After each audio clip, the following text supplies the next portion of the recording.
Hang out too. And we're on.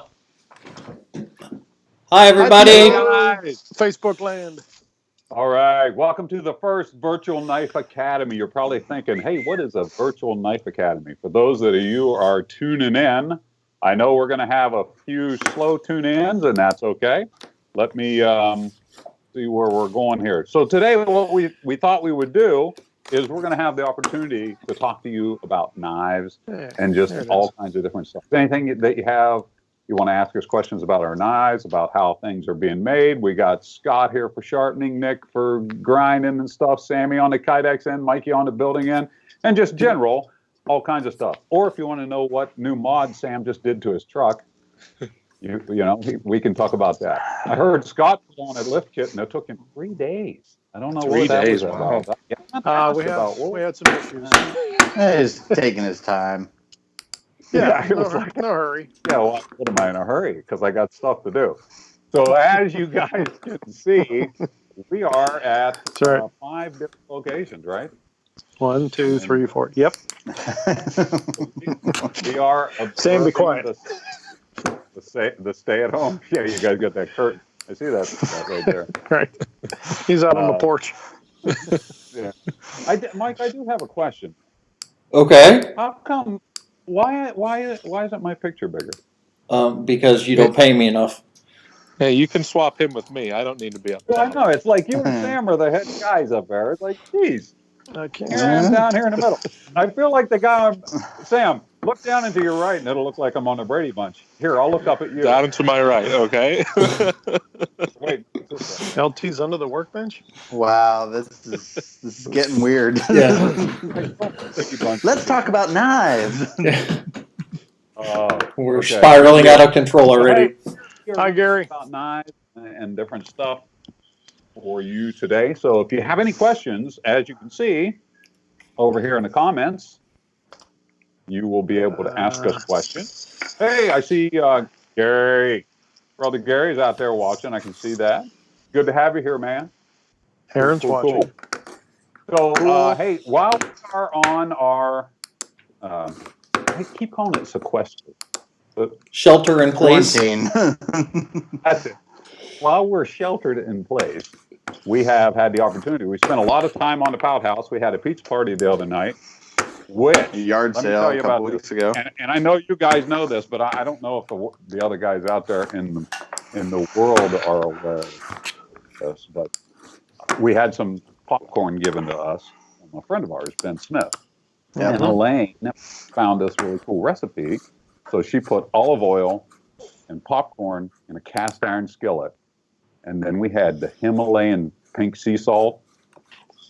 Cool. Dude, I'm telling you, fantastic.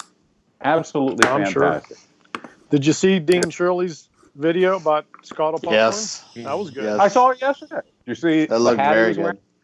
Yep. I was going to comment on there. I was going to say, nice hat, but I didn't. Yeah. I held back. Oh, I did. Oh, I totally went. Oh, hey, that's a good. I put something like, hi, Joe. Oh, that's really cool, but guess what? Cool hat. And he goes, yeah, check out the next video, because apparently he's doing a video. He's using some of the kitchen knives. So that's cool. Yeah. He had him in the background of the Scottle popcorn thing. Oh, did he? I don't have any of those here today, unfortunately. I have some. I do. Good. What do you have? Kitchen knives. Oh, I got one. I got Elaine sitting back here too. I was going to talk about them later. And I got my personal Genesis with me. So dig it. But anyway, hey, Good Friday, everybody. Right? I mean, it's like the end of the week. And it is Good Friday. You know, I'm off tomorrow. No kidding. Me too. Me too. Let's not get together. Yeah, I think maybe we'll just except like home. this. We can do like this. Oh, yeah. This is fine. This is safe. So because you can't. All right. All right. So just wipe off the phone. You're good. I guess I have a question for everybody. So what do you like? Because man, our day has definitely changed. Hi, Brian. Okay. So my day, I still get up same time. I still get going the same time. And Elaine and I start work about 8 o'clock because we're working from home, and we work till 3. So we've changed that up a little bit. But what do you guys been doing, man? Somebody. I have been sleeping in a little bit, I will say. But for the most part, trying to maintain the normal routine. I've been working in the yard a lot. I've gotten about, 6 months worth of projects done in the last 2 weeks. So I've been happy about that, and changing the oil in the Jeeps, and taking care of that stuff. So taking care of the new baby. So loving that. Awesome, buddy. Yep. Can't hate that. Hey, I see Joe Flowers is on. What's up, brother?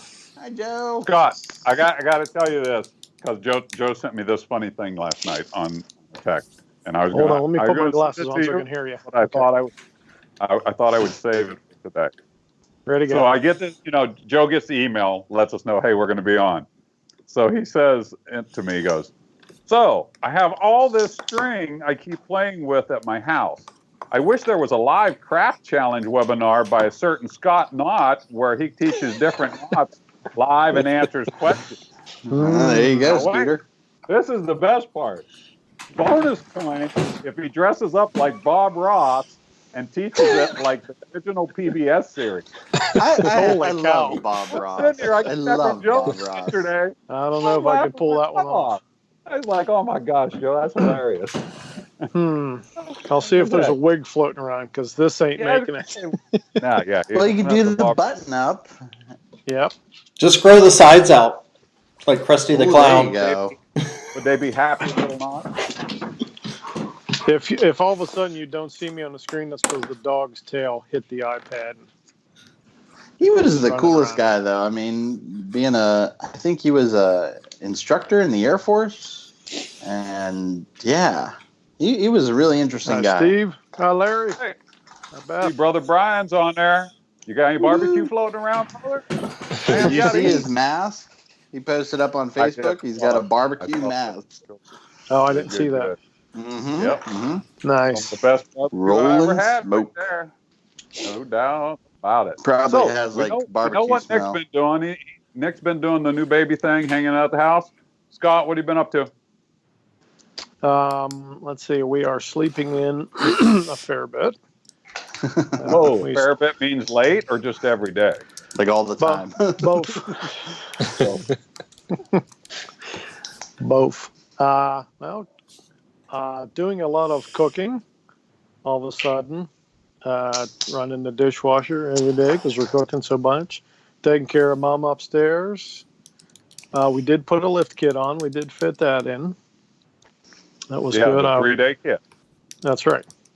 Well, we had a bushing issue. We had a couple backward bolts and blah, blah, blah, blah. But it's all good and happy. Does it look good? Oh, yeah. The truck is higher up. Yep. It's this bigger. How long before he steals all your parts that you have in the garage? Well, it's nothing under It's already lock and key, happened. so he can. Yeah. I think I have a spare roof rack at the shop, though, so that one's safe. I'll have to get that home at some point, but How long before he starts stealing parts off of your truck?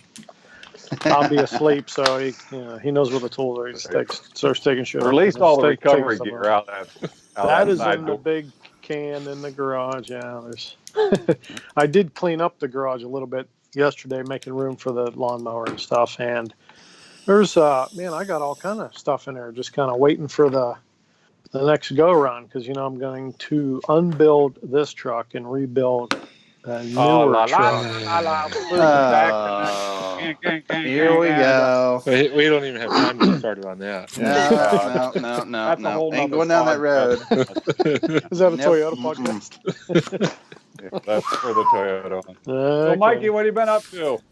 Just kind of hanging out, doing stuff with the Land Rover, doing yard projects like Nick, sleeping in a little bit, stuff like that.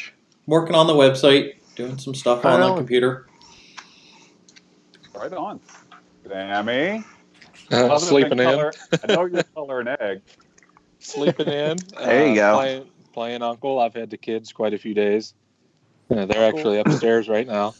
I told them not to bother me. Organized the garage like 7 or 8 times. See, I'm only on 3 or 4 of that.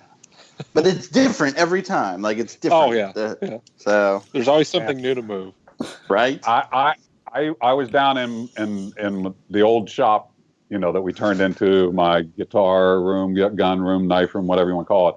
And I started on the cleanup. Dude, you know how easy it is to get squirreled by a knife or a box of ammo or a guitar pick. Yes. I've been working on this for a long time, and I'm just now starting to get through the room. I took a whole day and just cleaned them all and sharpened them all. So, it's really easy to I get get squirreled so by them. sidetracked. It's crazy. I'll just find myself sitting down doing this thing and going, "Oh yeah, you're supposed to be cleaning this room." It was like Elaine, God bless her, is putting up with me taking like 6 months to clean this 10 by 10 room. It's terrible. Hey, there's a lot of goodness in that room. That's all there is to that. No doubt.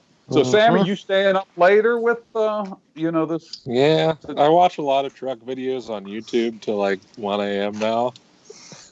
What? 1 a.m.? You didn't even know there was such a time, did you? No, I didn't. Boy, I get a lot more stuff done after 8 o'clock now. Oh, because you're not in your underwear laying in bed playing video games. Because I'm not asleep. Right on. Actually awake. Yeah. Amazing. Dig it. Mike, we got any questions? A couple. Somebody wanted us to jump right onto the Gambler, and then Gary was asking if the I do not have mine. GP Medium is still up in the pout house, which I was able to Mine's answer. over there by the bed. Okay. Oh, Larry from New York or Bud? No, Gary Bruner.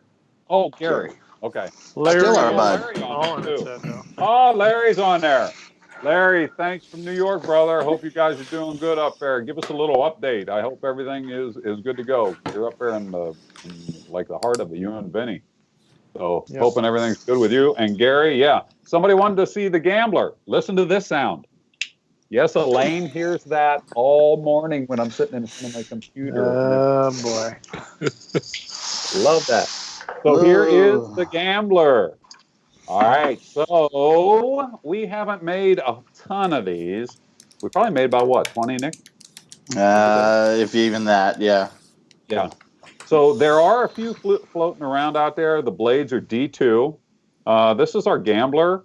It was our prototyping, checking out which direction we wanted to go. And just so you guys know, we're not necessarily a folder company.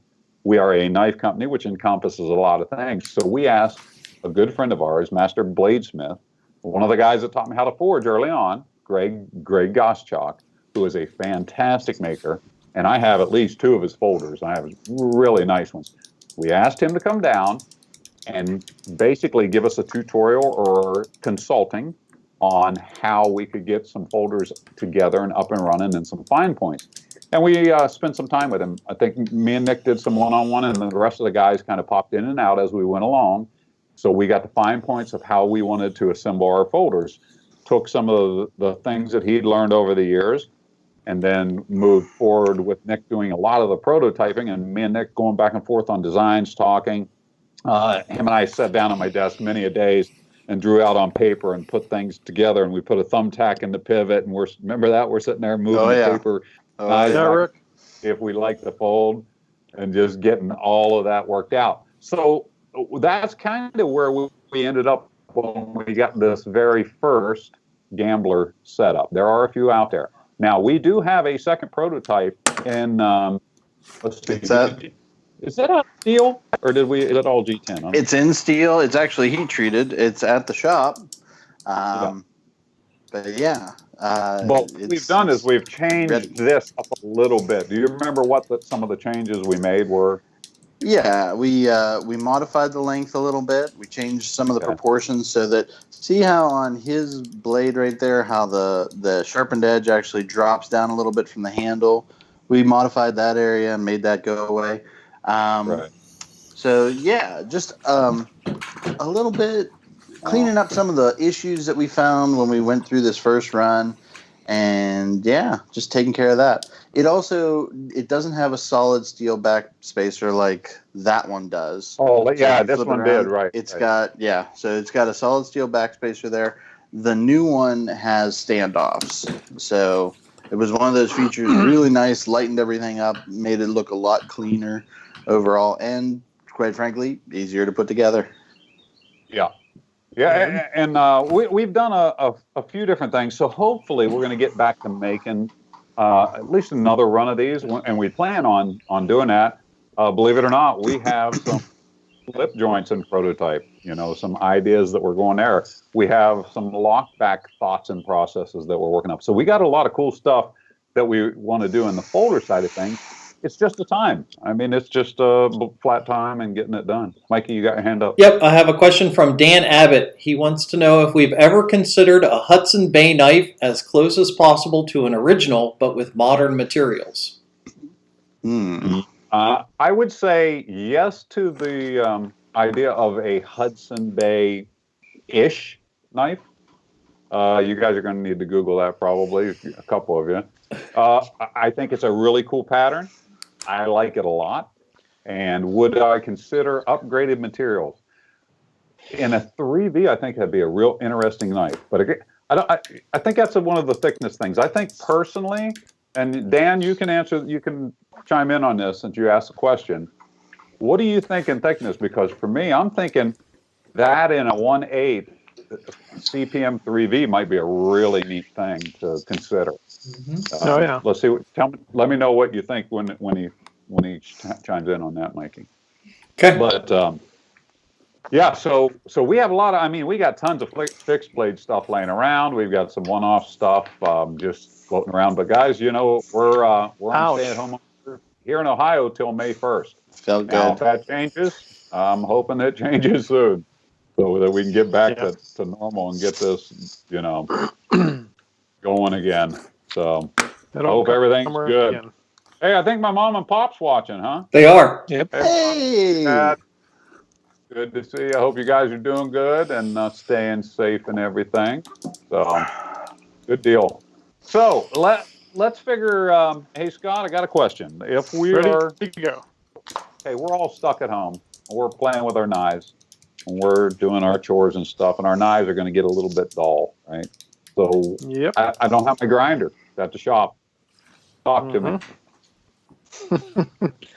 Well, as far as machinery goes, I did order a Ken Onion work sharp and grinder attachment. But before I had that in, I went old school and went out in the driveway, put the window down halfway on the Toyota, and used the top of the window, because it is unglazed, as a way to get a burr on my knife. I was watching a video of Ray Mears doing that the other day, too. That's pretty cool. Works good. Use your Sharpie marker, folks. Paint both sides here. Just hard to see here, maybe. Paint that sharpened edge with your Sharpie marker, especially if you've never used a car to sharpen your knife. Now you visualize this. Your knife edge is convex. Your window top has a little curve to it. So there's a very small window of contact there. So you can use your Sharpie marker, and as you draw the edge toward you, let's say the front of the truck is behind me, I'm drawing the edge toward me, you can see the top of the window changing color because of either the Sharpie or some of the steel coming off. Take 2 swipes on it and look at the knife look at the side that you Sharpied. And are you hitting the whole thing? Because sometimes it's like buffing a car with a buffer. It's easy to get the door, not so much, and you could burn the corner. So you got to watch when you go around the bend on the radius here, this part here. Just be careful doing this part. But draw that toward you. Look at it. Did I get the whole thing? Nope. Hit it again. I thought you were going to cut your earbuds right now. I was waiting on it. All of a sudden, I'm like, there goes his audio. Snap. Like, no, I'll be right back. Not yet. LT, we got a response from Dan. He said he concurs with you. He feels that most are too thick and are purpose. As a chopper, the original HBK was an all-purpose but wasn't primarily a chopper, but most carried an axe or hatchet. 1/8 would be a great tool. I like what you're thinking there. Totally agree with that. I'll tell you what. I know you're thinking modern materials and stuff, and I'm totally on board. But I don't think I'd hate it in 1075. No, that'd be cool. I would like that. Thin blade, Hudson Bay style, and 1075. Dan, think about that for a minute, because that would be a fun woods tool. And Scott, how you could zing up a 1075 like that on a sharp. I had one here. Here it is. Yeah, heck yeah. I mean, in no time on a river rock, right? I mean, you could bring back a nice. You can sharpen this knife on a rock the size of a quarter. Hell, I did it on a cinder block one time. And then use this. The back of your sheath makes a pretty good strop. Oh, right on. See me doing it, because this is rough. This will be like using a rough side, the inside of your belt. All gentlemen wear a leather belt, right, for sharpening purposes. Oh, yeah, that's exactly why. I've not done this a ton, but you can also use the welt area. Like, let's say this is one grit. This would be a rough grit here, and then this would be a way finer grit. Try and do that. Don't forget, you can, if you got cash in your pocket, that makes a fantastic strop. Back of a tablet too. The cardboard on the back of a tablet. Correct. All that stuff does. So, anyways, back to my. You want to go back to the truck window? I'll take a couple swipes on top and look at it, make sure I'm hitting the right spot, and just keep working one side of the knife. This is like survival stuff. Just work one side. And if you're sharpening on this side, that means the burr will be this side. So feel for your burr. 3 fingers. Don't go like this. Pluck it. Pluck it like a base. How's that go again? Show me how that goes. No. Explain that one more time. It's like Boy if you Scouts, pluck it but on this on side, a sharpened edge. It'll grab your fingers. If you pluck it on this side, your finger should slide right off. Now you got your burr. All right. Now go to the leather strop and strop the burr away. It probably will only take, depending on the steel, 4 swipes, and then test it. Arm hair, piece of paper, whatever you got. That's a start. Or order yourself one of them work sharp deals, because boy, that works pretty good. or the strop. Oh, I got my strop. Yep. Strop, that works good too. This one doesn't need plugged in either.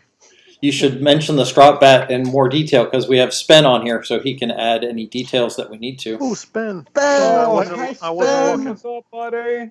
Okay, Glad these are made by Spen at Jerry Industries. He's the guy who makes all of our sheaths.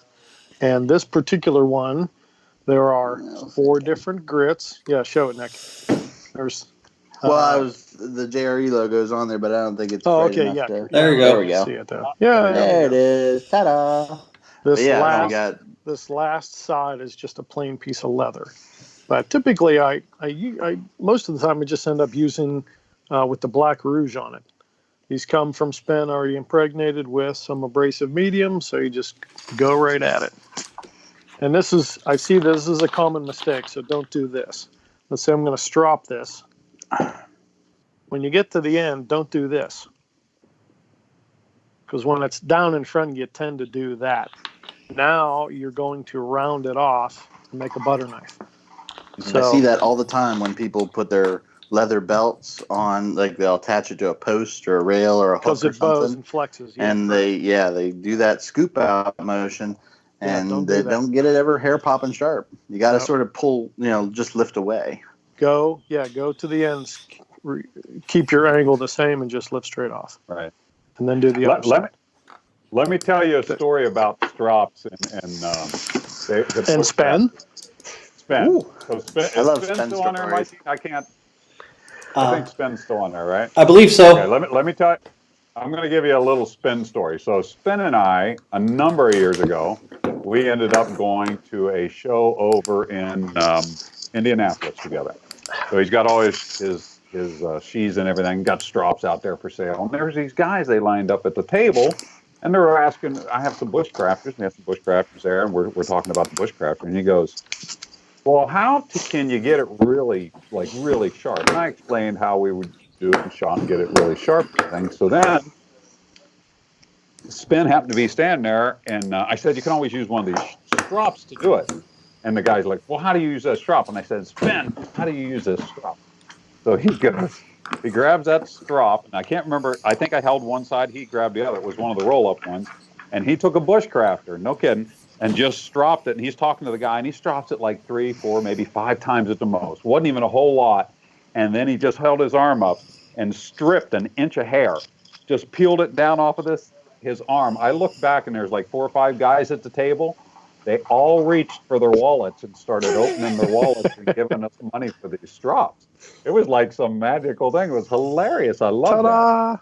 It definitely takes practice, though, and it's really easy to roll your edge. You got to really pay attention when you're doing it. So we're at the same show, right? And this other guy, and me and him are messing around a little bit. This guy comes up and he goes, hey, what steel is this? And Spin was, I don't think anything was going on. I'm holding this knife, and I go, hey, Spin, what steel is this? And he goes like this.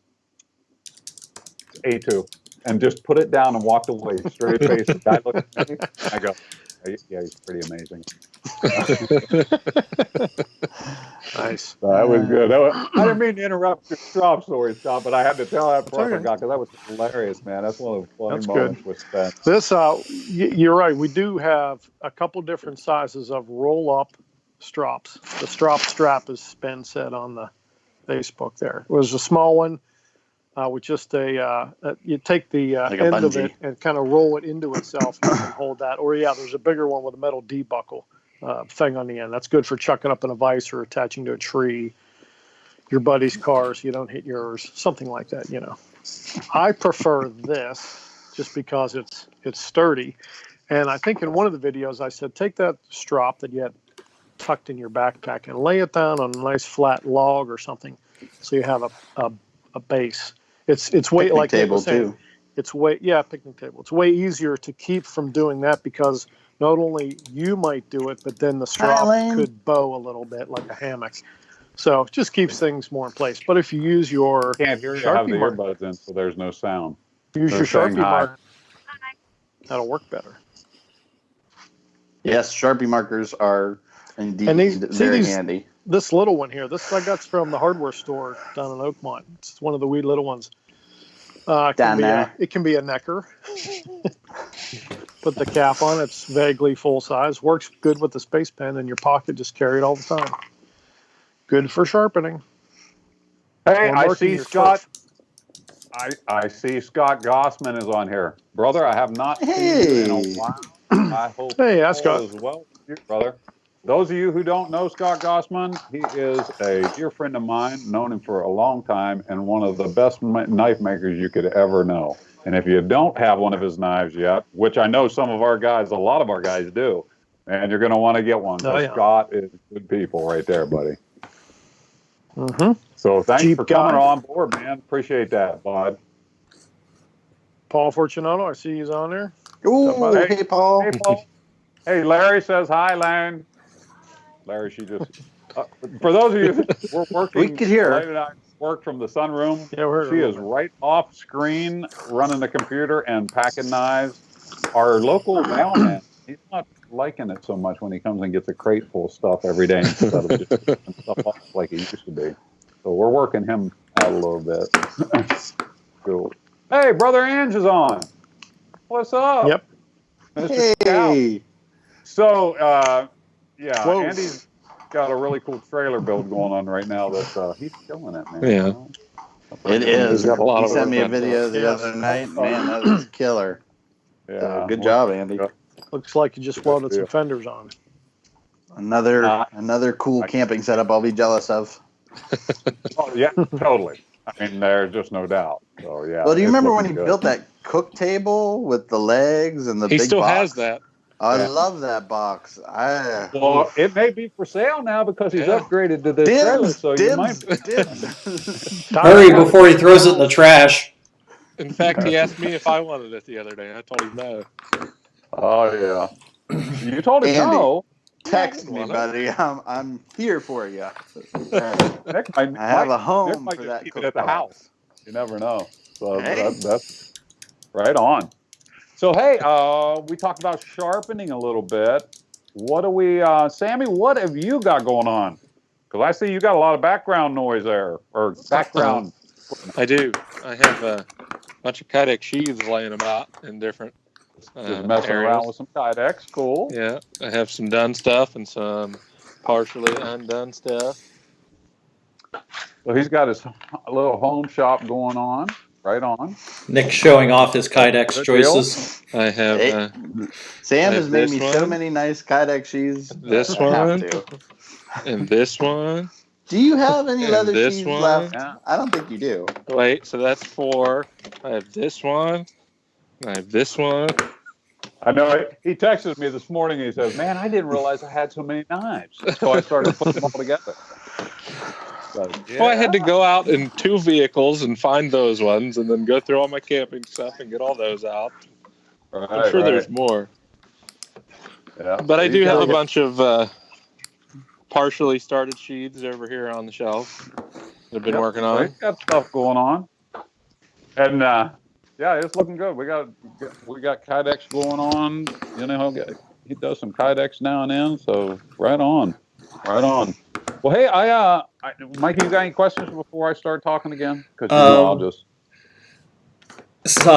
Stan Maxwell was saying that Sam needs to do a Kydex class, so you should tell him about our upcoming class. We had one on the schedule. Oh yeah. Well, if things don't go even more haywire than they have, we have one scheduled for July. Sammy, you know the date? I took a picture of the calendar. If you don't, I'll look it up quick. I have it somewhere. You have it? Okay. I want to say, let me see if I wrote it down. It is a Saturday. No, I don't have it. Sorry. What is it? Don't have it. Well, It's the now, Kydex on the class. spot. I took a picture of it the other day, but of course I put it in my file. It is in July, and it is July 11th. Okay, so it is a Saturday class. Matter of fact, July 10th, we have a pizza party at the shop scheduled. So what we'll do is a virtual show, but we'll also have a live show where people will come by, and we'll have a pizza party at the shop, and then Kydex the next day. Don't have the details in front of me, but Mikey, is it on the website? Can you? It is on the website, yes. I can you pull pull it up. that up and tell them what? I can't remember. We're doing a knife and a multi-tool. Yeah, I believe yes. a knife and a multi-tool. Now we're going to limit the class size because there's only so much room. It is a one-day class. July 11th. July 11th, right. And it's a one-day class, but we're doing 2 things. I think it's a multi-tool and a knife of up to 4-inch blade length. We don't want like a giant big buoy or something because of the time, but we're going to have that for the one-day price. You're going to be able to make a multi-tool carrier and a knife of some kind. Now, that doesn't matter if it's a taco style or a... Oh, there nice. you go. Yeah. So there's a multi-tool rig that we make. That actually has a tech lock set up on it the way Sammy has.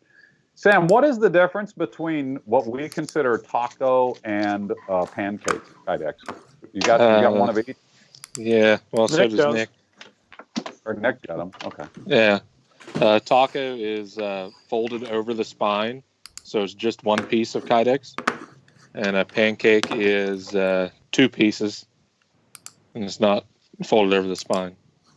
Mm-hmm. So if everyone can see that, the fold over spine, now one of the advantages of that is that it makes a sleeker piece. Now, the disadvantage of that is you have less grommet holes. With the pancake style, you can put more gear on it. We can put a sharpener on the front. We can put the leather backer on it.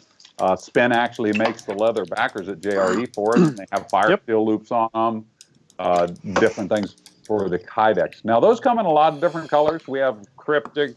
I mean, they make Kydex and all kinds of stuff. We're able to do overlays and all kinds of stuff. So if you are interested in learning how to do Kydex, again, it's going to be limited. I'm going to say we're probably going to have to cap it at about 10 guys. Mm-hmm. And the reason we got to do that is just there's only going to be a few of us teaching a class, and we want to get as much one-on-one, one-on-two, one-on-three as we can so that you can get the most out of that day.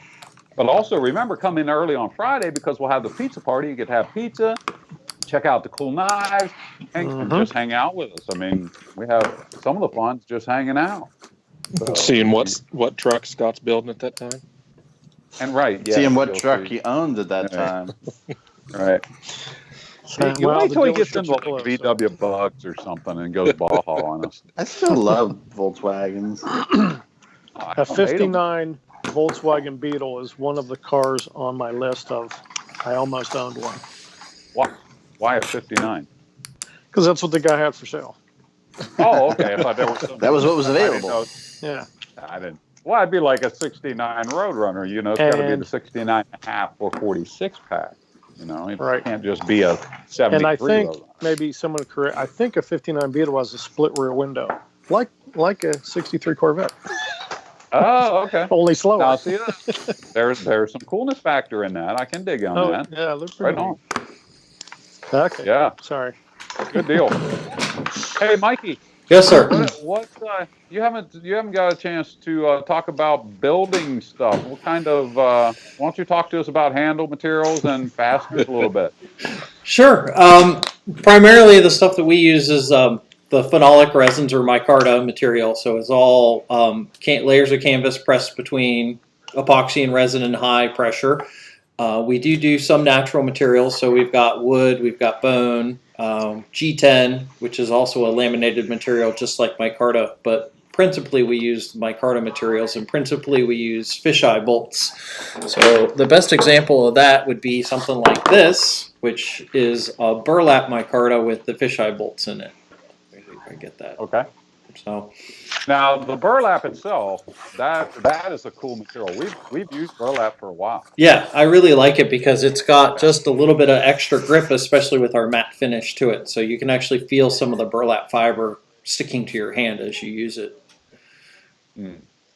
Yeah, I like the burlap quite a bit. Now, what did you say on the pins on that one? That is fish eyes on that one. I also have a couple of examples of pin knives like this one here. So this is a bone knife with brass pin stock that's been peened over. Right.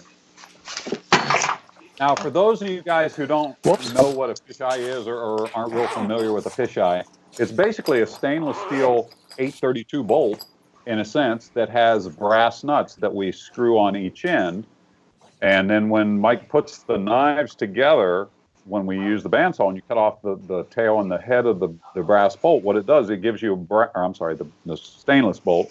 What it does, it gives you a brass ring around a center stainless bolt. I think the actual name is Loveless style bolt. Diagrams. Right. Well, we have always called them fish eyes, and honestly, I think it might have been just an RW thing. He called them fish eyes. It stuck with me, and I got you guys calling them fish eyes, and that's what we use. Now, the reason we use the stainless on brass versus brass on brass, because they do make that, and they also make a stainless, because of the thread. When you cut through it and when you polish it, it will half moon where the thread goes down. So if you had brass on brass, it looks like a half smile, and they're not always in the same place on a finished knife. So although there's nothing wrong aesthetically with that, it looks absolutely fine every time. It just, I had a problem with it. So the two colors help hide that a little bit. And I just think it looks better. You know. Yeah, with the two-tone there, it's not as eye-catching if it was all one color. If you want all one color, use a Corby bolt. Oh, hey, I see Stan Maxwell's on. Mm-hmm. What's up, brother? Now, Stan has come in the past to some of our knife-making classes. Just for a heads up, Stan is, I'm trying to like his post. There we go. Stan is a great knife maker. He has some really cool stuff. If you haven't followed him on Facebook, follow me. And Instagram. Stan is good people, man. Glad you showed up today, brother. Hope everything's going fine. Stay safe out there. He recently went full-time knife making. Yep. Oh, right on. He's really killing it. It's looking great. Yep. You know we're on your side. Stay with it, brother. His knives I'm watching are progressively getting better and better and better. Yeah. Looking good. Some cool Scandi stuff. Yeah. Yeah. Really cool. I'm going to need to add one to the collection soon. Stan makes a nice small knife. I've been noticing him post some of those really small ones. Man, those are spot on. Liking them things a lot. Very cool stuff. Very cool stuff. Mm-hmm. Right on.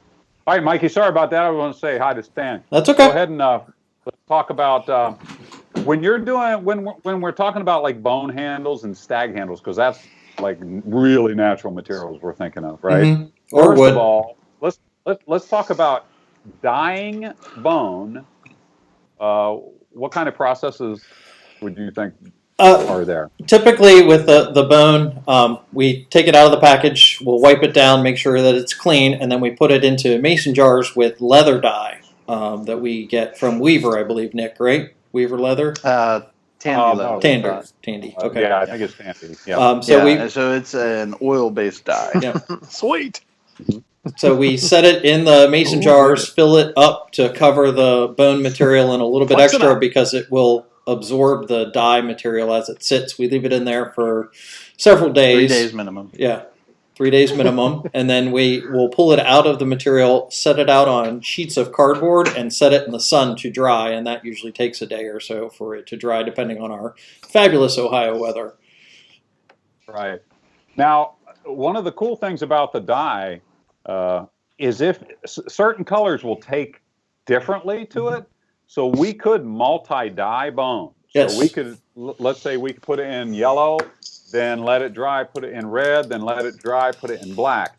And it will actually take it different depths. And also, the longer you leave it in, I've accidentally left bone in a jar for 6 months. And it'll just, it'll eventually get to a lot of those places. What is cool about a 3-day dye is it'll still leave white spots, and it gives that like a palomino look sometimes. Yep. And we never know until they come out, right, Nick? I mean, there's multiple times we'll put, and that's why if we're just dyeing one set, we dye about 5 or 10 pieces of bone so that we can find those matches. So even after they're dried, we can't just take the bone and match it up directly. What we have to do is it comes up front, and I literally have to sand it down to 120, and a lot of times polish it sometimes, or at least get a really decent look to the face of it. Do the back of it too, because you got to do front and back. You're looking at a 1/4 inch thick, and the ends, because sometimes even just out at the end of the bone, one side will be solid dark brown, where the dye is taken all the way through. By the time you get on the bone at the other 4-inch end, it'll have white calcium deposits, and it'll be all spotted. Well, if you have a solid color and a spotted color on the front, when you look at it, it looks like it's weird and you did something wrong. Well, it's just the way the bone takes. So when we match up the bone, I have a whole box, and I will sit there and I will sand it all down, front, back, and the 2 sides, and then I turn them all over, and I match all the backs, and I set them in like dark, medium, light piles. Then I put them together, match the fronts, and the last thing is I flip them end to end this way to match the tails or the shoulders. So there is a lot that goes into just after, like Mike said, after the 3-day dye in the mason jars. There's a lot that goes into that to get them all the color. And one other tip, if you are dyeing bone, when you put in white bone in dye and you pack it to where you can't get any more bone in, you won't get any of those bone out. Because when they suck the dye up, they go like this. So always leave a little space to get the bone back out of the jar, or you're going to have to break the jar. We have another question. That I know that, there's no spot on the floor downstairs in the basement or anything that nothing to do. Yeah, with that's the other thing. When you're working, if you do use that oil dye, make sure you either put gloves on and wear clothes you don't care about too much, or just accept the fact that for about 6 months, your hands or whatever it gets on are going to be that color. Yeah. All right, we have another question. We have another question. Go ahead, Mike. What's the question? Todd wants to know, when running a buffer for handles and blade work like polishing and sharpening, is it better to have slow speed or high speed? Both. High speed. Okay, now, I would say both, because it's 2 different things. Just like Scott said. High speed for sharpening, and you can use the slower speed for polishing handles. See, I don't hate polishing handles on fast. No, but it is. You got to hold on to it. You got to be real careful. Yeah, got to be really, really careful. So I would I agree with that statement 100%. Got to have fast for the sharpening, though, right, Scott? I mean, that's yes. You got to love that. Yeah, like what's our fast buffer? 3600 RPM, I think. Even though I have sharpened on the slower ones, it just takes more passes. So you're not increasing your pressure or changing your technique. You're just doing it more, and eventually you'll get the same kind of polish. If you can only buy one, I think I'd lean toward the fast one because I would rather have a sharp knife than a good handle. I mean, a pretty handle, personally. Baldor makes a 2-speed one. I got by a long time on just the fast machine. I didn't love it. Guys, I'm going to tell you from experience, buffing on a fast machine is scary, and I'm going to say it's dangerous, and I would it definitely is. If you could get away with not doing it, Hey, Mike, just a real quick heads up. I don't have Nick's picture anymore. I don't know if he's still on Facebook, but all I have is he's on my feed, so we should be good. Everybody's on Facebook. Yeah, I don't see you on mine, LT. You're on the iPad. Oh, okay. Just as long as everyone out there is still seeing Nick. Facebook's good. Yep. Okay. So Mikey, that takes care of bone. Mm-hmm. Stag-wise or elk, because we've used stag and elk. Any special tips you want to give on something like that? Well, that's probably a better discussion for Nick to spearhead, since he's the one that does all of the elk matching, and the stag isn't as important, but I know elk in particular is very tricky to match up. So, Nick, why don't you take that comment? Sure. So, with both of those materials, you've got a few different characteristics that you always have to pay attention to. And just like how LT was describing the bone and matching ends and the colors and the different, textures of the colors and stuff. So if you have splotches or, really dark or consistent patches, you want to make sure that both sides of your knife have the same thing. Those same kind of rules apply when it comes to any kind of textured antler. So even if you're using something really exotic like water buffalo or whatever, something like that, you still want these same kind of rules when you're looking at those scales. Because, again, like LT mentioned, if you have one particular characteristic on one side of your knife and then a completely different characteristic on the other side, it looks weird. It looks wrong. So it's better to match them and get them the same. So you look for color, texture, size, and I think that's pretty much shape. Yeah. So when you have shape, what we call, that's talking about saddles and hills. Yeah. So when you go over the texture, some antler will have these little ripples in it that looks like popcorn. Some of it has lines in it that looks almost like wood grain. It can have a bunch of different ones. So you want to make sure those are matched. Like he was saying, your saddles and your hills. So if you cut it from a piece that was curved, you'll have a saddle. Or if it was on the outside of the curve, it'll have a hill or a hump. Color can be really tricky because antler sheds, when they lay for a long period of time, the underside of it will have one color. And the top side that's exposed to the air and the sun will have a completely different color and maybe even a different texture, depending on how long it's been there. We see that a lot of times in the elk. When we get the elk, exactly what he's saying. If it was a shed, well, they're all sheds because, the way we get them. But if they've been laying about, boy, you can see it immediately because the sun coloring and different things. Right, absolutely. Right.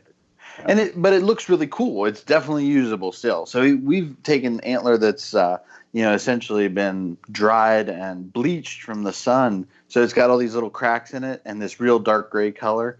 But as long as you match side to side, that looks really cool. So generally what we try to do is when we cut, we'll match from the side. So like, here's your antler piece. We'll take the side and match those two pieces together if it works that way with the shape and everything else. And that way you get that same kind of color as you go through. Again, those rules, those four basic things, if you look for that, you can pretty much match any organic antler like that. The synthetics you really don't have any problem with. I've seen lots of, faux horn Jigbone and stuff. Jigbone is really easy because then the texture is identical all the time. So like, this is a Great Eastern knife with Jigbone on it. So really the only thing you would have to worry about with something like this would be like how LT was saying, matching the color.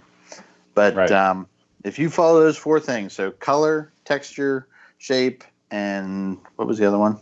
Oh, size, thickness, yeah. if you can follow those 4 things, you can match anything.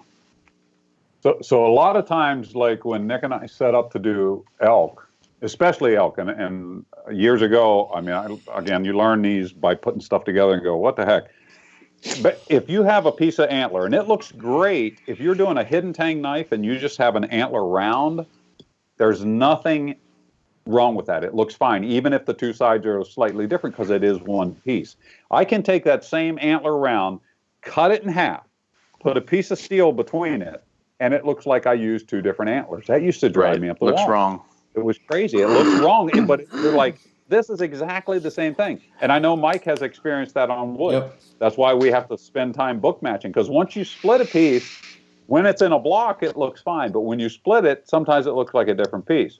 Well, that's what we started doing, what we call butt matching. So the whole side of this piece of antler will be, let's say it's grainy, and this side's popcorn. So we would cut them this way and then bend that piece here to here, and that's how we would get what we call butt matched antler. And when we do that, then it's the same on both sides, because split matched, you cannot. I can almost guarantee it doesn't matter which piece of elk you pick, because of the circumference of that antler, it's going to change from side to side a little bit. But if you have it into a hidden tang knife to where there's no split in the antler, it looks 100% fine. It looks great all the way across. Now, sometimes with antler, it can have such a big diameter that you don't actually split it down the middle. So, like, let's say we're looking down the antler and it's like this. You would actually split it in more of a triangle shape like this. And sometimes you can get away with that being a split match if, again, the color is the same. It's very rare, though. It's very rare.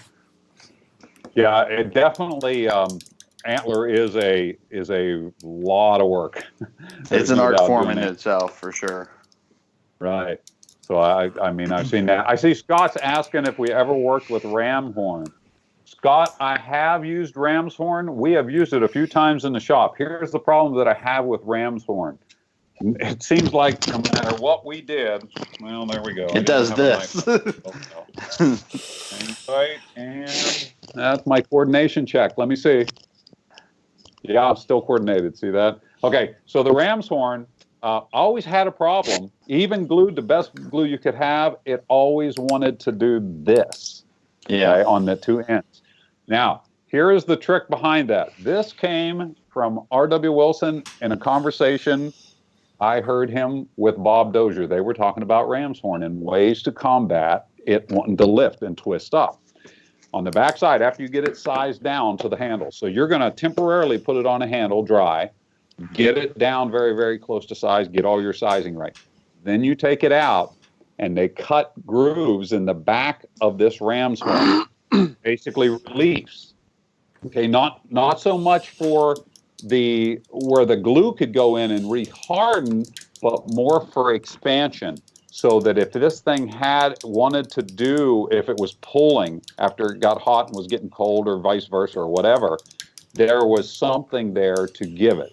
So one of the best things that you can do with ram's horn is to do those reliefs in the underside. But you can't do that until you get it fit for the handle, because you don't want anything showing through on your spines. Now, I've also seen people that use the whole piece of ram's horn as like on a hidden tang knife. The only thing I've ever found with that, I never really loved the actual, like I never found one that fits so perfect that I wanted to put it on knife. I always felt they were a little bit too big at least on the good looking ones, you know what I mean? And you can tell me what you think about that. But that is one of the tricks, if you're going to do ram's horn on a full tang knife, to do it that way. Get it all fit down, come on the back side, and you want to cut V-grooves in the back side all the way. And I would checker it. Mikey, remember how we used to do the liners and stuff? Yep. With Dremel, and we do X patterns and check.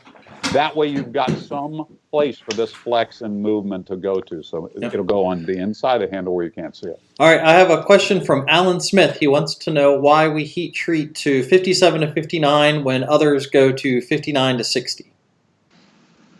Okay. Anybody want to do that, or you want me to do it?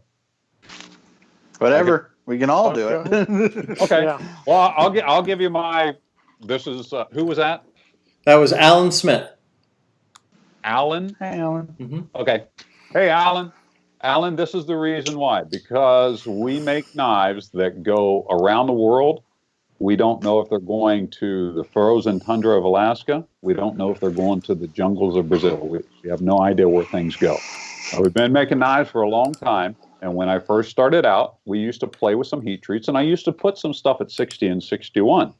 But I also knew where some of those knives were going. We need to make a knife that functions in all environments. Now, in all fairness, I don't know that when we send a knife that this guy's not going to take it out and baton it through a frozen piece of wood with a brick or a rock. Right, Scott? Because that happens. Whoa now. Same. We've known people Caveman Scott. Rock. And Joe Flowers, I'm didn't sure you happen. can attest to this. You never know what's going to happen. So we're trying to make the best knife, and we have to find that place, that sweet spot. It's almost kind of like the Goldilocks heat treat. You know, this is too hard, this is too soft, this is just right. So that it gives you the best attributes, both in sharpness and edge retention, but flexible enough to where it doesn't chip up or microchip. Which when we first started doing Scandies years and years ago, Scott, if you'll remember, we had some slight microchipping and we had to change some of our processes. So what we do is we do a heat treat between 57 and 59. Now, when we say that, that is the range that we're shooting for. So we really shoot for 58 plus for mine. Here's our Gary Wines Scandi. Yeah. Everyone pull out a Scandi. Yeah. But they're so cool. Nick, do you want to go run with that a little bit? I do. Alan, I hope that answers the question. One more thing real quick, Nick. And the reason, again, for that is this keeps, we don't want to have a lot of knives returned, because if you get return knives, then you have an unhappy customer. Now, we're going to take care of it 100%. We're going to make it right, but I want it to be as right as possible when you get it. So when you open that package and you grab that knife, it's Christmas morning every time. Okay, so that's the short answer. That was longer than it was short, but Nick, take over. Sure. So the other part of that, okay, 57 to 59 is that range that we shoot for with all of our steels. And the part of that is because it works with all the steels that we use. But it's definitely worth talking about and worth knowing that, you know, every steel is different. It has different characteristics. And Andy, who we were saying hi to earlier, he's an actual metallurgist, and he can go into way more detail than I can about all this. But if you think about steel the same way that a baker thinks about dough, it gives you a good frame of reference, because there's, you know, certain doughs that are heavy and dense, and when you cook them, it's a real heavy, dense, you know, bread or cake or whatever. And there's others that are light and fluffy, things like that. Depending on what goes into it will determine what you get out of it. So, yeah, certain steels could be pushed to a higher Rockwell and still perform, but then again, maybe not. You might start seeing issues like LT was talking about, like microchipping and all that. Again, for the steels that we use, that range works really well for usability for us. I mean, I have here laid out on the table, I have ABL, A2, D2, 3V, what is this one? CPM 154. You know, and that range works for all that stuff. It really does, and it performs very well. Yeah. And it's still manageable for sharpening in the field, and that's another part of it too. A lot of our customers do field maintenance on their knives, and if it's higher than that, that can start to get to be a real pain in the butt to try to field sharpen a knife with, just like Scott was saying, like a river rock or whatever. Yeah. If something above 60, that's going to suck. It's going to take longer. If you can do it. Oh, yeah. So that's my metallurgy treat side of it. Now we have, and we still do play with heat treats at the shop. We have 2 of them. All the time. And we will play that. I mean, I'll say, hey, Nick, let's heat treat to this to X, and we'll try these things. We have a brass rod test, and if those of you who don't know what that is we have an actual brass rod we put in a vise, and we get a light, and we will sharpen a knife and take it down and do edge deflection. Now, what edge deflection is going to do across that brass rod is you want to be able to see that edge move as it goes across that rod, but it also needs to move back to where it was. Now, we want that heat treat right where we can get that movement without it doing a little tiny bit. When we say microchipping, we're talking small, and or leaving a little bit of a bend in it after we're done. So like a again, ripple. that's why we're shooting for this sweet spot. Now, if I'm going to make a set of kitchen knives for myself, and I know I'm never going to sell them, they're never ever going to go anywhere, could I get away with a 61 Rockwell? Yeah, because I know how I use my kitchen knives. Barely, my wife does. So, but we wouldn't baton them, we wouldn't bend them, we wouldn't stick them in the frozen side of beef. Okay, so we could get away with that. Right. But even if we make someone a knife, maybe he trades it down the road and it ends up going to Alaska, or it goes to a military serviceman. We want to get the best performance out of that knife that we can. So that's where our Rockwells kind of tend to stay. So I hope we answered that question. Thanks for asking it, though. That's a great question. I love answering that question. Like to throw it out there. So, good deal on that. Mikey, you have something else? Because I got other things we can move. Before you give me another question. Wait. Okay. Wait, before you give me another question. Okay, you see this really cool hat? Okay, we do have some of these, and Elaine told me that she would be more than happy to get these shipped out. These are really cool hats. I like them. They got a really nice soft back. They got the cool burnt orange. They got our logo on the front of them. This is just a really good hat. It's got the plastic snap button in the back. Fit real good. These are $30 shipped in the U.S. $30 shipped. Now, Mikey, do you have our PayPal up in our thing? It's right underneath your picture. Oh, really? So point down. Just point straight down. There you go. There you go. Down there. But so the PayPal, if you guys, I see it. Oh, cool. So if you guys, listen, if you do it, just put in there $30 for the orange hat for PayPal. And she's standing right here going to tell me something. Send it for goods and services, not friends and family, guys. Yeah, she's always good at that. She's running a business here. She's on her way out to the post office. No, she's just working. So yeah, we got some really cool orange hats. So make sure that if you don't have one of these real cool orange hats, you want to get one. Oh, I held up my black one. Do we have any of these? Same hat, just different color. No. She told me Sorry. orange. Don't. We have T-shirts and hoodies generally too, so that's something to keep in mind as well. Well, they can also just go to the website. Now, just because we're stuck at home, guys, the website's still open. If you followed us on Facebook and on Instagram, you can see that Elaine and I have brought a lot of stuff to the house. Our living room, our sunroom, we've got knives on the kitchen floor. It was bad yesterday because I was helping her box, and I can put stuff on. I can box. So I had stuff all over the kitchen floor. I had it all over the living room, up on the chairs. ALT. What? Somebody says the print's a little small on their phone. Rattle off the email address to send PayPal to. It's Mikey. paypal.me/LT Knives. All one word. There you go. Right on. And there's a post on Facebook for it as well, with the link. Cool.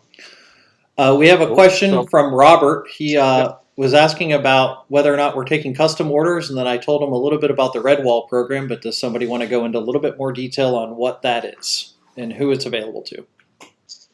Scooter, you take that one. That's a Poundhouse question. Yes. We have a VIP buyers club called the Poundhouse. It's $20 a year to join. And one of the perks that those guys all know about is we have a red piece of pegboard at the shop. And they have heat-treated blanks hanging off it. And Poundhouse guys get to pick one of the regular blanks in the catalog and off the website that we sell. And they can pick the scales, different scales, different liners, and we call it a Redwall knife.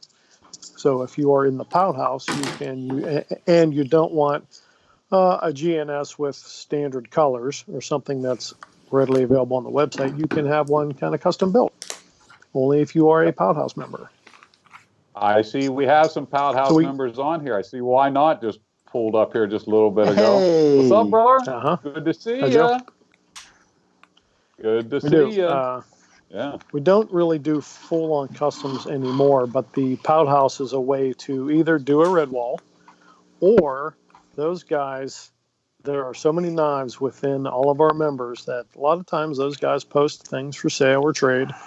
That's a good way to get something rare and unique also. Yeah. Or you can just work there and make your own. Yeah. Hey, well, let's move on. We also have I know custom things for sale. Oh yeah. Definitely have some Pout House stuff for sale and You know, cool we stuff. do things like Hot Off the Grinder Tuesday, Yeah. Key Stamp Friday, Throwback Thursday, and I'll throw up a knife or a set of 5 for sale. You never know what might pop up in the Pout House. More so when the shop is open and cranking. So sometimes we just go out there and go, let's do that. Because it's fun for us too. And we have a good time in the Pout House. You know, there's a lot of good people over there, man. A lot of good people in the Pout House. All over the world. Yep. Hey, you know what? I know that all of you guys have knives with you because we talked about it. Let's do, who wants to start off the show and tell? Good, Sammy. Sam should. He's got the most. That's right. All right, Sammy, show us a rig rundown of knives, not your truck.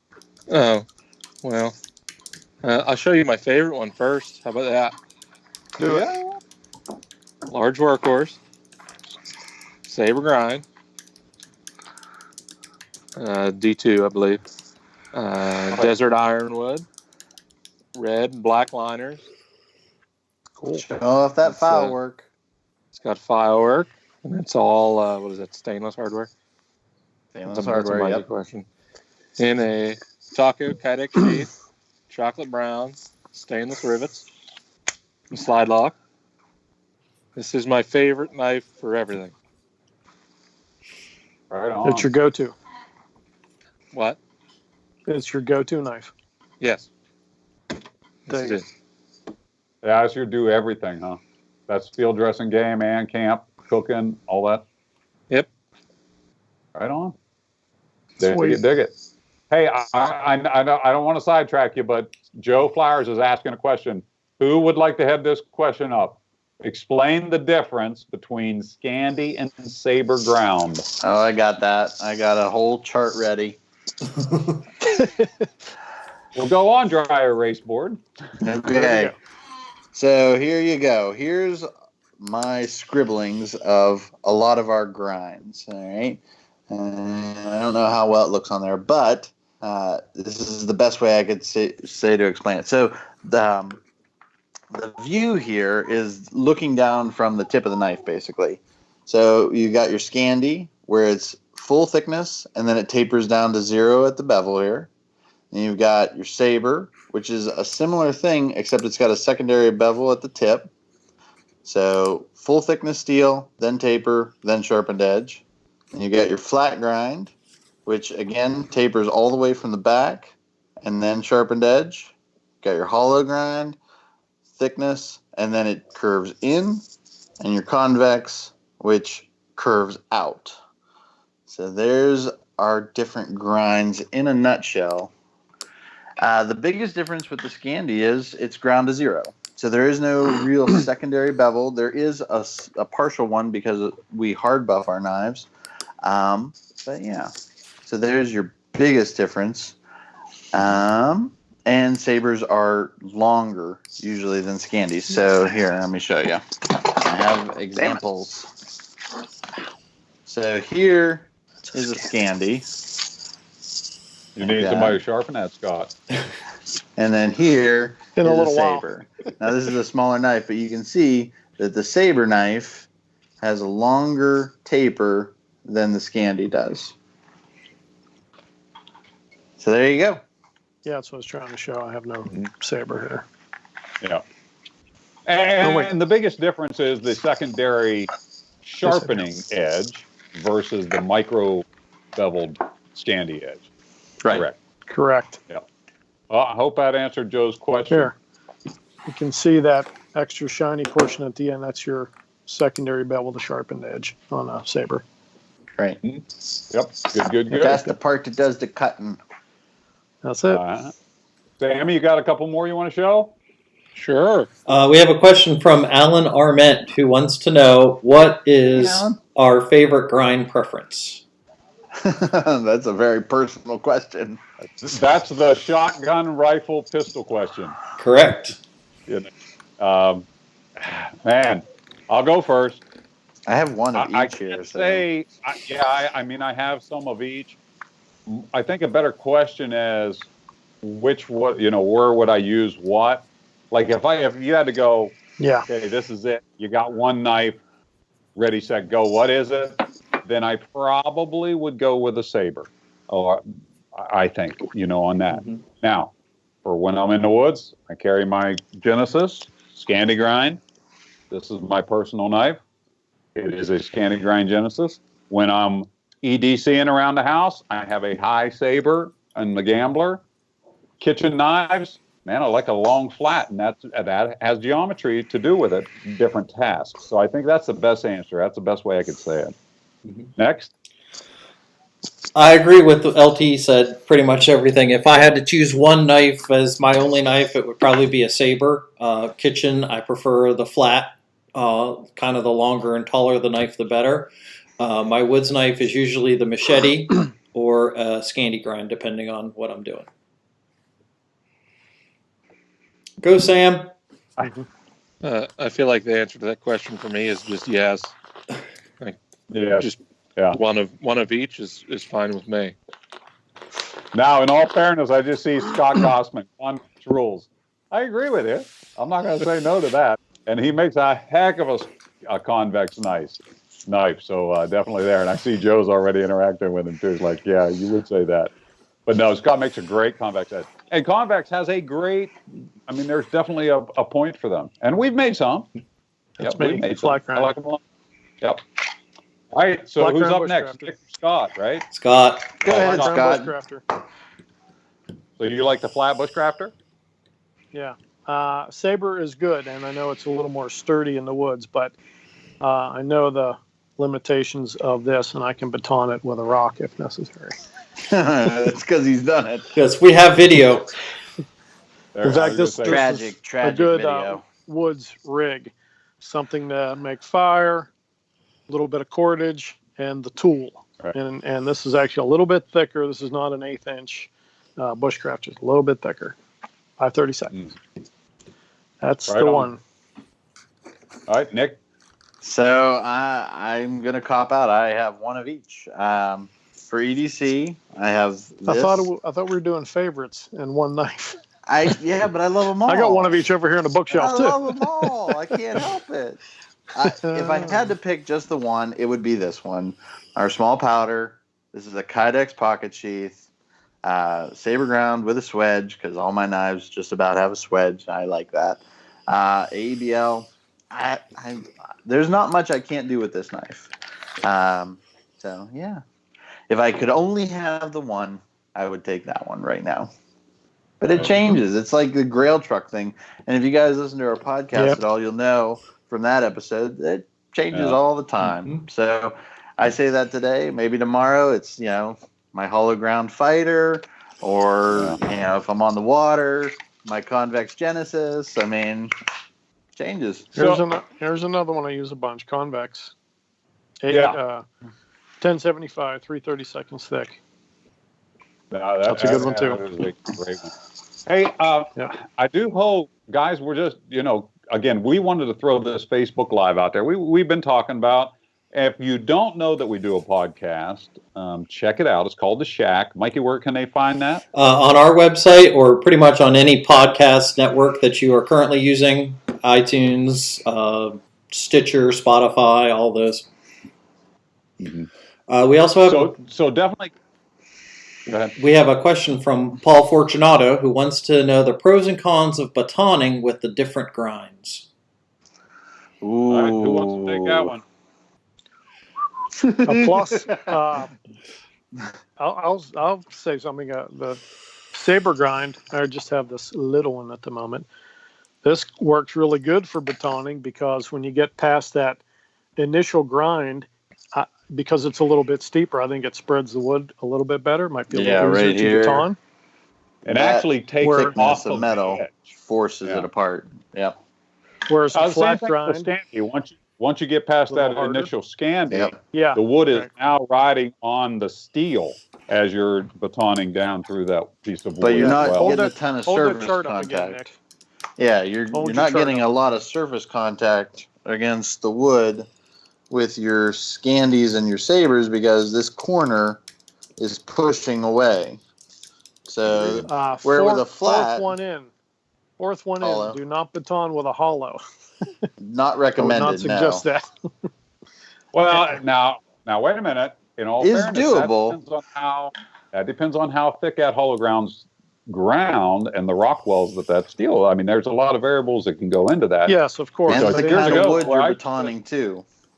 It does, because I used to, a thick ground workhorse, buddy, that is a monster knife. I've done a lot with that in a long time.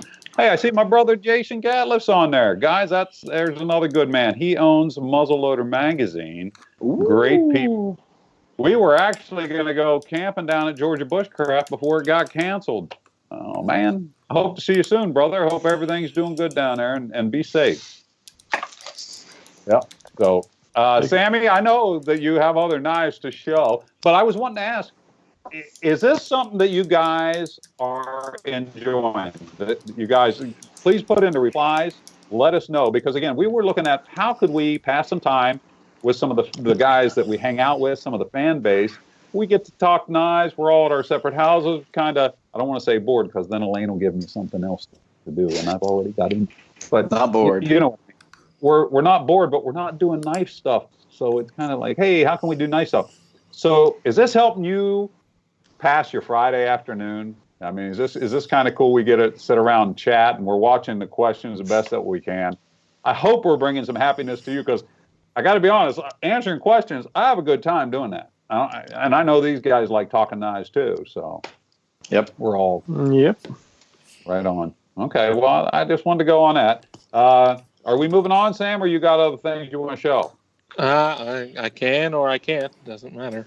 Whatever you tell me. I thought we were going to go on with the show. Let's see some more knives, Sam. Yeah. Okay. Yeah. This one is my second go-to, and LT, you'll probably have a little more input on this one than I do, because this was a long time ago. Do you remember this one? Oh, is that the one you made when you were 9? Yeah, or 4. Or He was 5. however old I was. 5. That's what it was. Yeah. Everything happened to Sam when he was 5. Well, I'll tell you what we were doing. I can't remember what year it was. It really was a long time ago, but Sam was little, and he hung out with me and Elaine for the weekend. Well, Elaine and I were going to a friend of mine, Ruth Godleski's, up in Apollo, PA, and we were doing, some of us knife makers were showing up, and we were making cable Damascus that weekend. So we went up there and we made cable Damascus. Well, we put a little 9-year-old Sammy, and yes, he was little then. He's just a little fella. And he was holding his sledgehammer with 2 hands like this. And he's hitting this cable Damascus, and we're twisting and we're bending. Well, he made him a little chunk about yay big, well, about the size of that knife. And I told him, we'll make a knife out of that when we get home. So he then came over, and one evening or 2 evenings, him and I sat down and we made that knife, got it all sharpened up for him. And that was his very first knife when he must have been 9 years old. That was a long time ago. Right? That was a cool Sam's knife. not really that old. But That was the wild blue band. Good deal. So there you have it. That's a cool second knife, bud. You need one of these. What's the one's that? Oh, jeez. It's a custom GNS that we made in the shop that I stole because I absolutely love the blue maple on it. Is that okay? It is 3V 5/32 with all the stamps to make it look like it's forged. And Right Stamped in hammer marks. that's Right the on. knife that I don't ever plan on getting rid of because it's a GNS. Oh yeah, the GNSs are definitely cool, no doubt about it. Well, I brought some of the wife's kitchen knives out because, me being at home more, I have to make sure she's not in the hall. I'm helping out a lot more. You had to check to make sure she wasn't too close to here. No, I don't want her to think. I'm not always good at helping, but I do help. I do dishes like crazy. No. But this is one of the wife's. Now, she decided on this toxic green color, not to match anything in the kitchen. I think just because this way it would never end up in my backpack or in the Jeep, to be honest. But this is one of her kitchen knives. This is the Traveler. And this is an AEBL, which is a fantastic stainless steel, fantastic kitchen knife. I am loving this thing. So I have put a lot of time behind this, doing some vegetables for her. And then we have the small version, the small powder. Man, you want to talk about a nice paring style knife. Great piece right there. So there's a couple of my favorites just hanging around real quick. Ooh, Nick, I know you have a table full. Scott, you probably got a bunch of Oh my gosh, yeah. Oh, yeah. So, well, why don't you guys show us what you got? We have a question This from is, Joe Flowers too. When you're Oh done. wait 1 second. I just got a message from Gary on Instagram. He asked me to post up a picture of my small powder. I will do that, Gary, and I will send you some cool up close and personal shots of it there. Okay, that's it. I'm This done. is a great plainsman with Firefly scales. Got the little chunks of glow inside. And I don't have my flashlight on me at the moment. Oh, It's over there. He is so getting demerit points for not having his pockets full. That's it. No. You took the life right out of it. When we were in the Boy Scouts, if you did something dumb with an axe or a knife or whatever, you got a corner cut off your totem chip card. Right. So you lose Well, a corner. I'm gonna fix that. If you had your spin rig, you would have your flashlight, your fire steel, your multi-tool. So I have Yes, a Scooter. rig. Or His flashlight. Spin is going to be really upset the fact that you are not carrying that rig right now, buddy. It's on my hip. but no flashlight. But no flashlight. Even if you're just wearing sweatpants, you gotta have your kit. Oh, so you can always have your flashlight.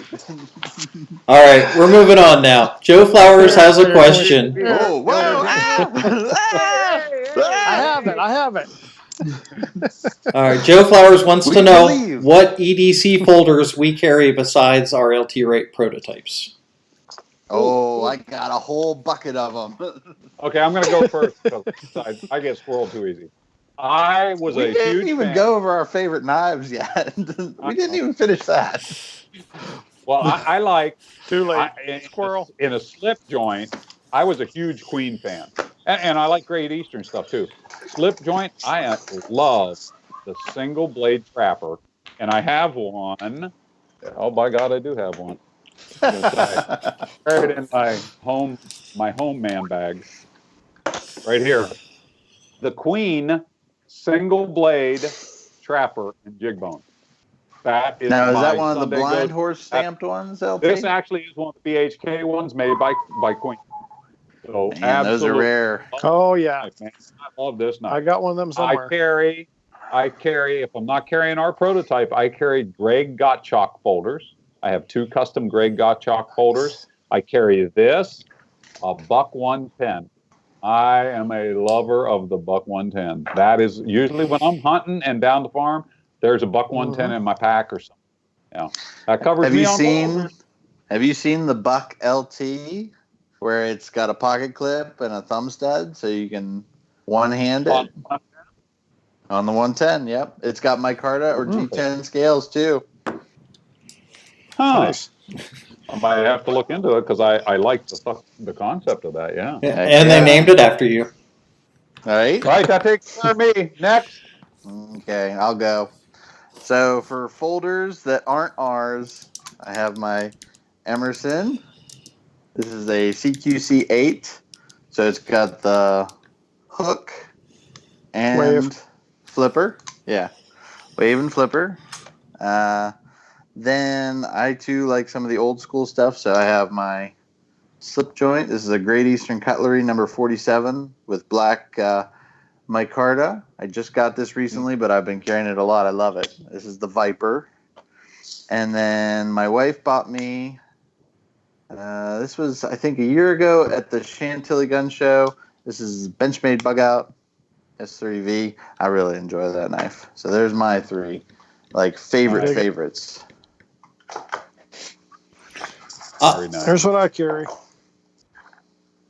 No, sorry. This is the Benchmade Emerson. As a Let's see if CQC 7. I don't know if you can. There. You see that on there? It's got some right miles on. on it, and I got it used off a guy and sent it back to Benchmade, and they put on a fresh set of scales and some standoffs, same blade. So that's when I carry a bunch. Nice and sharp. Mike, and you're not allowed to show your Emerson. Oh, You're not allowed. they're downstairs No. where it's safe. So That is the saddest little knife I've ever seen. I'm an Emerson guy, as Nick has pointed out, and I have an Emerson CQC 10 that I carry every day in the shop. That is now It used to be a CQC 10. It used to be. now it's a custom Scandi ground Emerson, and I also have a Rendition SF, which I absolutely love, but don't carry very often because it's one of 65. And then I also have a CRKT Executive, or CEO, sorry, the CEO, which is, I've been digging on that one. It fits really nicely in your pocket, very thin, very nice. cool. Sammy? It's got ball bearings. I guess that leaves me. I only carry two flippers, whatever you want to call them, at all times. One is the Gambler, and the other one, if Andy Blanchard's still watching, he's going to comment on it. I just know it. But it is a folding utility knife. Hey, there's nothing it. wrong with a good utility knife. Those are my two. You know what? That's a useful piece. Yeah, I mean, it is something that we use all the time. There's no doubt about it. This one cuts the cheesecake. This one cuts everything else. Right on. Good deal. Well, hey, guys, we are coming up on an hour and a half. We've been doing this for 90 minutes. It doesn't feel like it, huh? Nope. Man, this was pretty good. So is this something that we want to do again? Give us some yeses in the comments. Is this time okay? Noon Friday? Again, it's not like we got a ton of stuff going on for the next week or so. We'll throw in a couple shows. We like doing this. Don't forget about The Shack, our podcast. We got some really fun episodes. We talk about camp cooking, grail trucks. We talk about knives, grinds, steels, Cooking, cheese, all kind of stuff. And don't forget some of our friends that showed up today. Check out Gossman Knives. Check out Joe Flowers, Mr. Machete. He's got Bushcraft Global, or is it Global Bushcraft? Bushcraft Global. Bushcraft Global. Our Stan Maxwell, Scott Gossman, a lot of friends of ours. Jason Gatliff with his magazine. Spen. And I apologize if I missed some. Spen, JRE Industries. Yeah, that's right. Man. Spen, my brother. Jeez. JRE. If you need something leather, Spen is your guy. So definitely check into that. I think we should wrap it up. Don't forget, you can get one of these cool orange hats. Just PayPal where, Mikey? PayPal.me/LT Rate Knives. There you go. And we are glad to do this. I mean, we really had a good time. I had fun. Glad to do it again. If you guys want to just sit around and talk knives. And again, we'll talk knives. We can talk trucks. We can talk camping. We can talk shotguns. We like all that kind of stuff. Shotgun. So it's not like that. Guns in general. Mine's over there by the door. Love talking knives. Love talking about different questions or anything that you guys, we're definitely into that talking knife stuff. So yeah, if you want to do that. Do we have any final questions before we sign off? I think we're all good. Everyone's just commenting that they're enjoying it. So Cool. Yeah. Fun. Well, good. That's good. Okay, guys, thank you very much for being here. We had a great time. If you need anything knife-wise or anything, check out the website. Also, if you'd like to become a Pout House member, we have stuff going on there 24/7. There's a bunch of great guys in there doing a lot of trading, and we got a lot of cool stuff on there. And then if not, hopefully we'll see you again here. Hopefully this coronavirus COVID-19 thing will get over very, very soon, and we can all be in the same room and hanging out, having coffee and doing this. Hope to see you guys at a show. You're always welcome to email us, text us, hit us up on social media, call the shop. We're always there. Don't forget our Kydex class that we're going to throw in July, and we're going to try to reschedule some things. We've got a lot of things that got canceled. Don't know about the Blade Show. Who knows what's going on there?